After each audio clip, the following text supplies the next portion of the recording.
Pierre, bonjour. Emmanuel Macron se refuse à remettre en cause l'aide médicale d'État, mais, parce qu'il y a un mais, il demande à ce que le dispositif actuel soit au minimum évalué. On va voir avec vous comment fonctionne l'AME et combien elle coûte. Alors déjà, petit rappel, dans quelles conditions on peut en bénéficier.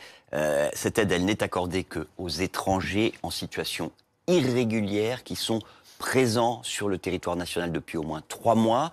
Et puis, seuls ceux qui ont de très faibles revenus peuvent en bénéficier. Au maximum, c'est 727 € par mois pour un célibataire. Alors, combien d'étrangers bénéficient de cette aide médicale d'État ?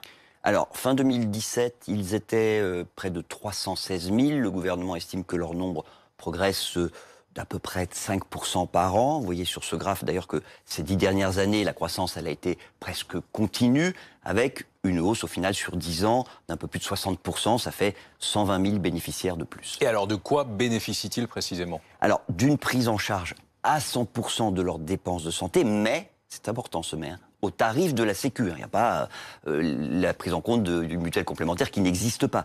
Et puis aussi avec certaines exclusions. Il n'y a aucune prise en charge pour les 150 médicaments qui en France ne sont remboursés qu'à 15% par la Sécu. Et enfin, si la contraception et l'IVG sont prises en charge, c'est évidemment pas le cas de la fécondation in vitro. Alors, combien ça coûte à l'État ? 934 millions d'euros, ça fait 1,5% de ce que rembourse l'assurance maladie à ceux qui sont affiliés à la Sécu.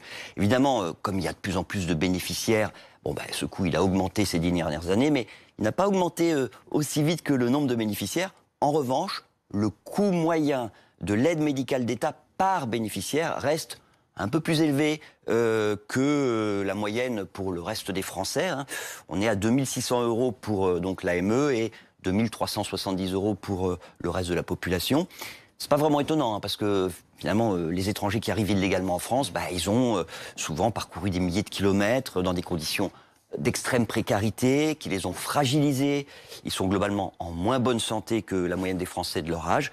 Et on ne les soigne pas que pour des raisons humanitaires, mais aussi pour éviter les risques de transmission de leur maladie au reste de la population. Alors, est-ce qu'on peut réduire le coût?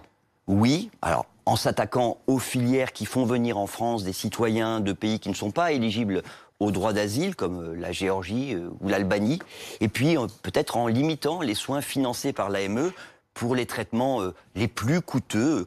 On pourrait, c'est envisagé par certains, instaurer un système d'autorisation au cas par cas. Merci Pierre.